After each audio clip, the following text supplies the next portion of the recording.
Hi, it's Eva Cartman, and you are listening to the Dream Big Podcast Show, the place to go to learn, laugh, and grow. Today we welcome Melissa Hartwig, a four-time New York Times best-selling author and certified sports nutritionist. This is episode 58, Big Dreamers. You're ready? It's time to dream big. Welcome to the Dream Big Podcast Show. We're inspiring you to shoot for the moon, take aim and go. We bring to you amazing guests who truly love what they do. Every day they're living their dreams, and so can you. Dream big, take action to reach your goals. Are you pumped yet? It's showtime, let's rock and roll. Welcome to the Dream Big Podcast Show. I am your host, Eva Cartman. And today, I'd like to start with a special thank you to the newest members of the Dream Big Squad, Cynthia Best and Lena Bass, and all their families. Thank you for supporting the Dream Big Podcast. If you would like to become a member of the squad and get a special shout out from me on the show, then please head to dreambigsquad.com and learn more. I want to give a quick shout out to the review of the week. This is a 5-star review from Corey Kenshine and reads, "It makes me want to push myself forward to dream big, to go to college and get my dream job. Thank you." Well, thank you, Corey, and keep dreaming big. We love your reviews, Big Dreamers, and for a limited time, we are actually sending out free personalized stickers to the Big Dreamers who take the time to leave an honest review. Parents, you can go to dreambigpodcast.com/bonus with your kids for the details on how to claim the free stickers. And I'm going to turn it over to my mom for a quick word. I'd like to take a moment and acknowledge our friends who recently helped spread the love about the Dream Big podcast. Blog She Wrote is a fantastic homeschool blog by Heather Woody and is full of ideas for independent and authentic homeschool days. Also, Amy Webb's blog, The Thoughtful Parent, offers parents a unique combination of real-life parenting experience and research-based information. Lots of practical tips coming out of the latest in child development research. If you go to our show notes at dreambigpodcast.com/58, you can find links to these wonderful resources. We encourage you to check them out. At our show notes, you'll also find a huge discount on the Invitation Love Coupon books, the sponsor of this episode. The Invitation books are so fun to create for our kids and your spouse and anyone you love. They can be customized with your face and name, and you pick the activities. And you can get a custom book for just $15 with free shipping with the Dream Big code. Please visit dreambigpodcast.com/58 for the full details. Thanks, Mom. It's time for you all to enjoy our interview with Melissa Hartwig. Melissa specializes in helping people change their relationship with food and create lifelong healthy habits. She is the co-creator of the original Whole30 program, a 4-time New York Times best-selling author, and have been featured by Good Morning America, the New York Times, the Wall Street Journal, and too many others to list here. As always, we have show notes at dreambigpodcast.com/58, where we will include links to Melissa's website and everything we discuss in the interview. Without further ado, here is our interview with Melissa Hartwig. Let's roll the tape. Hi, Melissa. Hi, Eva. How are you? Good. We are so excited to have you on the podcast today. Thank you so much for inviting me. This is going to be really fun. Totally. I know, Melissa, you started an incredible movement with Whole30, but before we'll get into that and telling our audience all about it, because I think it's an amazing concept, we would like to ask you, what's the best advice your parents gave you about food, since it's a family show? You know, my parents really did it right. My mom was the primary food preparer and cooker. But I will say that we sat down as a family every single night for dinner, every night until I was about 16 and started working part-time.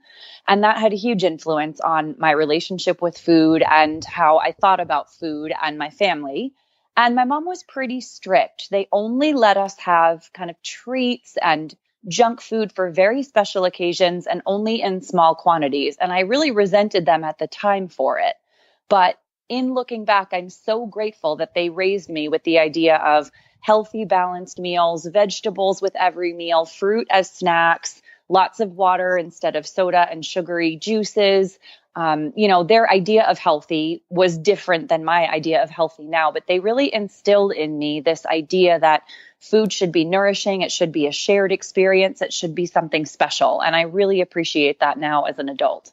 It's like a lot of kids. Yeah. A lot of kids have junk food. Yeah, a lot I of love, times.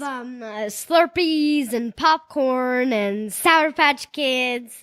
But we do try. We first of all, as Melissa, you mentioned, we do eat meal together, and as every parent probably, we make sure that our kids eat plenty of vegetables. So no wonder you started this Whole30 program.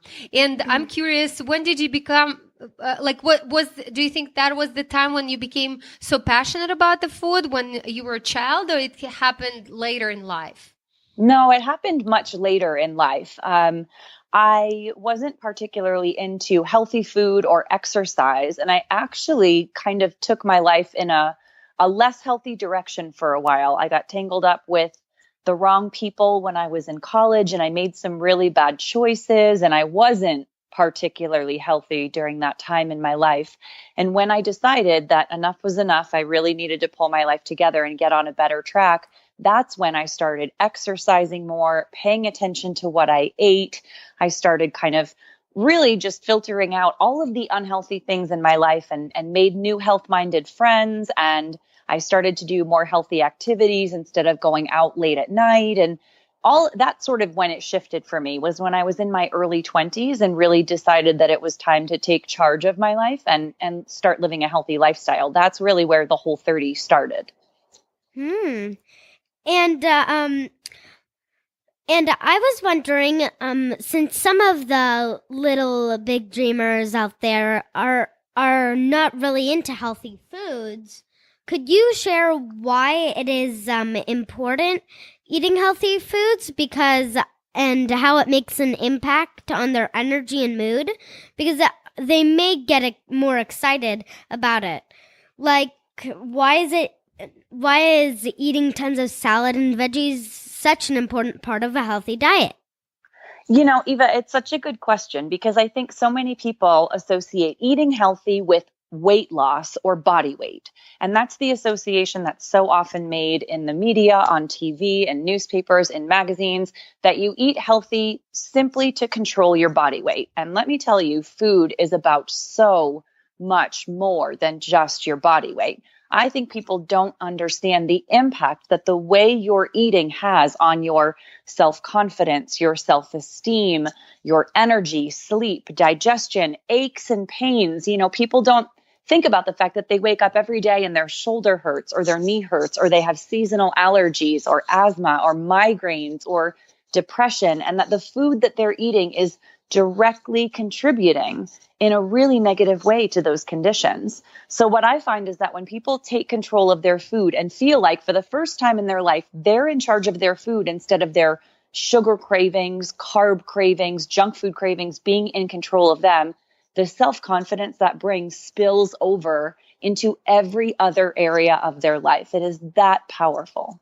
That's interesting. So by eating healthy breakfast for our little big dreamers, we can say that they probably will make more friends at school when they go to school. Yeah, because they're in a much more happier mood. Yeah. They're actually, to be honest, big dreamers, when you eat healthier foods, when you go to school, I feel more excited about school because then I remember we're not stuck in class all day and we're not doing boring things. The teacher gives us stuff that's going to help us more in life, and also we have lots of time to hang out with our friends. Yeah, and then it all comes from the mindset from the very early morning. And as we know, by some examples in our family, that after eating good breakfast, some kids are in better mood than without eating. Yeah. Not to mention the impact of a good breakfast on your attention span and your focus and your mental clarity. So you eat a good, healthy breakfast. You get to school, you don't have that major sugar crash leaving you cranky and grumpy and foggy. You're answering questions better. You're doing better on homework and tests. You're more socially interactive with your classmates. You're paying attention and getting praise from your teacher, which makes you feel really confident and want to do even better at school. It's this really positive kind of self-fulfilling cycle that all starts with a really good, healthy breakfast. I agree, Melissa. And I invite our big dreamers and little dreamers maybe to do some activities together as a family. Melissa, do you have any example of what our families can do as a healthy challenge, perhaps? And as I mentioned at the very beginning, you have the Whole30 challenge. So we'll talk about that in a little bit and how maybe that can apply in a smaller scale to our kids and to parents. I really love the idea of getting kids involved in the food process. Everything from choosing healthy foods at the grocery store and talking about why these foods make you healthier to coming home and preparing meals together as a family. I have a 4.5-year-old son, and he's right there in the morning helping me chop up fruit for my fruit salad for breakfast, and very carefully with supervision, he's helping me take the eggs out of the pan and put them onto my plate. So we're making meals together before we sit down at a table that he helped me set and make look really pretty with some fresh flowers. And we just make like a really nice kind of family time out of it. And I think that helps get kids more invested in choosing healthier foods and getting excited about mealtime. I agree. And when you said you got fresh flowers, I was wondering if you have a garden, because most kids get more excited about planting a seed and then watering it and watching the stuff grow than just watching their parents buy stuff at the market and then just take it out of the box and start eating it. I do love the idea of getting kids involved in growing their own food if that's possible. We tried doing a garden a few years ago, but because I travel so much, it was really, really hard to maintain it. I had to have someone come over and water it when I was gone for long periods of time, and it was very difficult to maintain. So instead, we go to the farmer's market together and we talk to the vendors. And I know lots of people at the farmer's market who have their own farm, and we talk about where the chickens come from. Down at my parents' place, their neighbors raise their own chicken. So Atticus, my son, goes next door and he, looks at the chicken and helps to collect the eggs. And we go home and we make stuff with the eggs together. So it's a really fantastic way of, getting them involved in knowing where their food comes from instead of, like you said, just picking it up at the grocery store. Yeah. And actually, I went to Russia this summer, and my mom's parents, my grandma and grandpa, they have this huge garden, and you could actually just go out, pull a huge carrot out of the ground, wash it, cut it up, and eat it, or just grab a cucumber. So some kids, if you have time or an opportunity, the opportunity to grow stuff in a garden, you can make your own garden, right, Melissa? Exactly. I love that idea, Eva. Yeah. And that's, again, it's all about the process for parents out there. It's all about just doing things together and developing love for food in your kids. I know, not from the books, from our own experience, that not everyone in our family loves everything I cook. And a lot of times it feels like I have to be a restaurant It's like, I want this food. We have a 2-year-old as well. So between 4, sometimes 5 of us, it just becomes challenging. And I did notice, as Melissa said, once I involve kids in the process of making food, that becomes easier and easier and more convincing to feed the whole family, right? Yeah, and don't forget, big dreamers, you can have dessert on. You can have dessert and stuff that you can actually pick healthy desserts. Yeah, that's also one thing you could do if you really are used to having dessert all the time. You can pick like strawberries or apples. Apples. I don't know, honey. Melissa, is it okay to eat apples and honey in your book? I mean, I think a healthier dessert option is definitely a move in the right direction. What I also encourage parents to do, dessert becomes such a habit for so many of us. As grown-ups, we feel like the meal isn't finished unless we have something sweet. And that habit can be very, very hard to break the older you get. So I actually love the idea of skipping something sweet after a meal and instead doing some sort of family activity. So in place of dessert, sitting around and eating something sweet, you go for a family walk, you play a board game, you do a puzzle, maybe you make, your favorite herbal tea and you guys sit around and eat tea and talk, drink tea and talk about your day. But replacing the idea of dessert with another activity that feels rewarding and satisfying, but isn't reinforcing that need for something sweet after a meal may also be a nice substitute. That's great. And you just mentioned about something very important about habits that we form in our lives. And I know that your the whole 30 is based on a habit and actually changing that habit. Can you tell us a little bit more about this program and how you started it? How did you get this idea? What is it all about? Sure. The whole 30 is like pushing the reset button with your health, your habits, and your relationship with food. So the premise behind it is that there are foods in your diet that may be having a negative effect on how you look and how you feel and your quality of life in ways that you're not even associating with your food. So the way the program works is that you pull very commonly problematic foods out for 30 days and see what happens. What happens to your cravings? What happens to your metabolism, your digestion, your immune system? And at the end of the 30 days, you put those foods back in very carefully, one at a time, kind of like a scientific experiment, and you see what changes. And over the 30 days, there's a lot of habit research built into the program. We're encouraging you to find new ways to reward yourself and show love and comfort yourself and self-soothe in ways that don't involve less healthy food and create new healthy habits to take with you long after the program is over. That's interesting. So this program is someone can take on your website. Is that correct?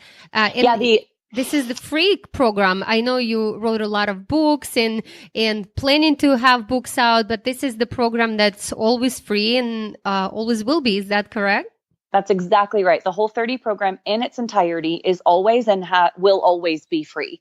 So you can look at the rules of the program online. We have a ton of free PDF downloads, shopping lists, meal planning templates, pantry stocking guides, guides to dining out. We've got a free Whole30 forum, a thriving social media community for support. Everything you need to do the program is available for free on Whole30.com.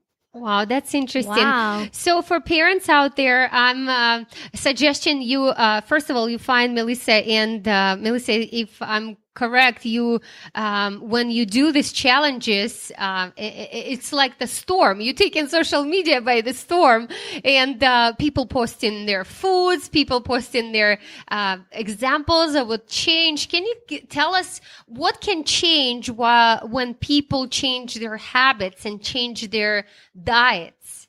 What changes in their lives? I mean, what doesn't change is a more appropriate question. The Whole30 is about food, but it's about so much more than food. Very, very commonly reported, improved energy. People wake up feeling refreshed. They no longer, feel like their heads are on their desks at 2 p.m. at school or at work. They have energy when they get home from their day to play with their kids, play with their parents, and go to bed, feeling rested. They sleep very well. They're sleeping longer, deeper sleep, better sleep. Cravings are greatly reduced. We're talking about improved digestion, aches and pains, signs and symptoms of any number of medical conditions. And even though the Whole30 isn't a weight loss program, as a result of changing your habits and getting healthier from the inside out, people do lose weight. That's amazing. And also, Melissa, can you explain some of the stuff you're not supposed to eat?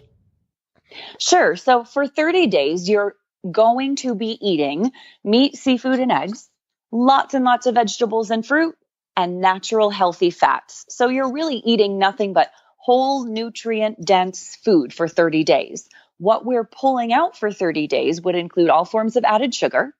It would include all forms of alcohol. So not a problem for your littles, but for the bigs, we're pulling out alcohol. All forms of grains. So cereal, pasta, bread, rice out for 30 days. We're also eliminating legumes, so beans, peas, and soy. And then for 30 days, we're eliminating almost all forms of dairy from the program. And again, you're not pulling that stuff out forever. We're not saying that stuff is bad or not good for you. We're just saying it can be pretty problematic, commonly problematic. So let's pull it out and see what happens and then reintroduce it and see what changes. Wow. That's interesting. And, so just like slowly introducing yourself to new habits, and this is how the change happens. And we know it from our family as well. My husband actually, he didn't take a 30-day challenge, but what he's doing, for example, he doesn't eat all week like grains and, as you said, sugar and everything. And then on one day of the week, he eats just a little bit, and then he feels so bad that his body is not accepting it anymore. So he started eating less and less of grains, and then when he's craving, he can kind of give himself one day. But I love this 30-day challenge more. But I did see him today sneak a Sour Patch. Cheated. Yeah, I love the 30-day program because, as we know, we need at least 28 days for our brain to change the habit. Melissa, is there a scientific explanation behind that?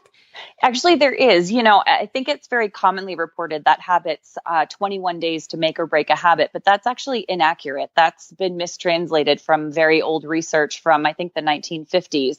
What scientists now know is that on average, it takes about 66 days for a habit to really stick. But it's very variable. The more emotionally attached you are to the habit, the longer it's going to take for it to really settle in. So if you think about how emotionally attached we are to our food, it's more likely to take longer than 66 days for a new eating routine to actually settle in. So we chose 30 days for the Whole30 because it's long enough to really see some incredibly dramatic changes in everything from body composition to energy to medical symptoms, but it's not so long that it feels impossible. It's not so long that people are too intimidated to give it a try. And when you think about the 30-day elimination period plus a 10 to 15-day reintroduction period, it's actually about a 45-day protocol, which gets you much closer to that kind of 66-day goal mark. Great. And Melissa, where can our audience find more about this program? Everything is available at Whole30, WHOLE, and the number 30. So that's our website, whole30.com. All of our social media, we have an especially thriving Instagram community with Whole30 and Whole30 recipes. And that's where you can get all of the support, education, motivation, and resources to do the program. That's great. So we have a few more questions that's more about and they're called, your accomplishments and yeah. the name of our podcast as well, because we are wondering, you achieved so much so far, right? And you have best-selling books. I know that more books are coming out, correct? Yes, I have 2 more books coming out December 5th. I've got Whole30 Fast and Easy Cookbook. So it's a cookbook full of 150 Whole30 compliant recipes that will get you dinner on the table on a busy weeknight in like 20 minutes flat. So they're really, really good recipes. It's great. They're delicious.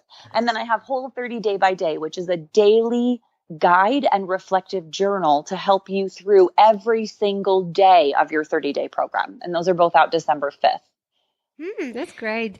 And what are your plans for the future? Well, that's a big question. I think, Eva, what I really want is for more people to discover the Whole30 and the life-changing benefits. I want to continue to help kind of guide and shape the program as it grows. We just established some Whole30 certified coaches. So they'll be providing boots on the ground in-person support in their local communities. So I want to grow our coaching team and continue to develop them. And then as the Whole30 is really well supported, I want to start talking about some of the other things that interest me, self-love and addiction and recovery and being an entrepreneur and some of those topics that I speak about now that I'd love to kind of talk about more in the future. Well, we definitely get in the book, right, Eva? Can't wait to have those 20-minute recipes, healthy ones. Because That's right. My only question and, every day, what am I cooking for dinner? I have one question about the 30-day thing. Are eggs, can you eat them or not eat them? Are they like recommended to eat them during the 30-day project or not eat them? Yeah, you sure can. Eggs, meat, seafood, and eggs. So absolutely, we recommend moderate amounts of protein with every meal. So it's not super meat heavy. We're eating lots and lots of plants. But yeah, if you really like eggs, we definitely encourage those as part of your healthy Whole30 diet. Thank you, Melissa. That was a tricky question from Eva. I keep telling her, well, if you don't want to eat anything, just eat some protein. That will keep you going. Protein and My food. body is kind of like screaming. Exactly. She was hoping you're going to say different. No, Eva, you're not going to get away with it. All right. Well, yeah. That was the answer to your question then. I didn't know it was tricky, but I answered it honestly. Yes, thank you, Melissa. It's important, Eva. Protein is important. So we're about to wrap up our interview, and Eva's our favorite question, I would say, Eva. Mm-hmm. If you go back in time and talk to your 10-year-old self, what would be the best advice? Oof, you gave me a heads up that this was going to be a question, and I've been thinking about it all morning. I think the best advice I could give my 10-year-old self was to be as healthy and strong as possible. Focus on being healthy and strong and happy. Play sports, do stuff you love outside, find activities with people that are really nice to you and take good care of you, good friends. Focus on eating good, healthy food and surrounding yourself with family. Just be really healthy and really strong. That's what's going to kind of serve you the best, I think, as you grow up. Thank you, Melissa. So just everybody eat healthy, be healthy, feel healthy. Yes. That's right. You got it. Well, Melissa, thank you so much. You already mentioned where our audience can find more about you. And I want to add that we will include all the information in our show notes on our website. So big dreamers and little dreamers, make sure you go ahead and sign up for the challenge. It's not gonna cost you anything. It's free, and you will learn a lot, and you will have daily activities with your families to do, and new recipes and new fun things.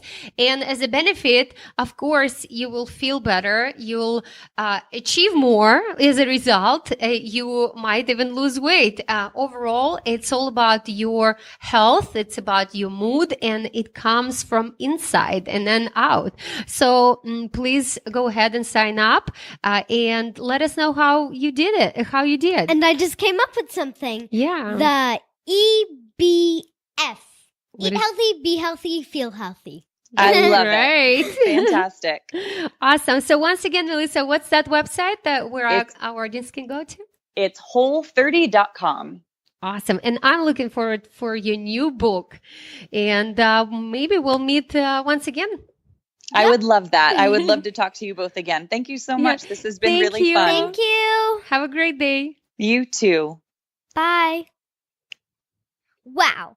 Melissa gave us some incredible tips on eating healthy and having great energy to pursue our big dreams. Be sure to check out our show notes at dreambigpodcast.com/58 for links to Melissa's website and everything else we discuss in the episode. When you go to the show notes, you'll see a place to sign up for our Insider newsletter, where we send exclusive content, including a free audio that I made on my top 10 tips for making and keeping great friends. This audio is only available for those who subscribe, and I know this will really help you. So please be sure to have your parents join the newsletter to get it. Thank you so much for tuning in. This is Eva Cartman reminding you that you have unlimited potential. Your dreams are not optional. You need to make them essential. So take massive action to turn those big dreams into reality. Live with passion, the way life is meant to be. I'll see you in the next episode. Bye!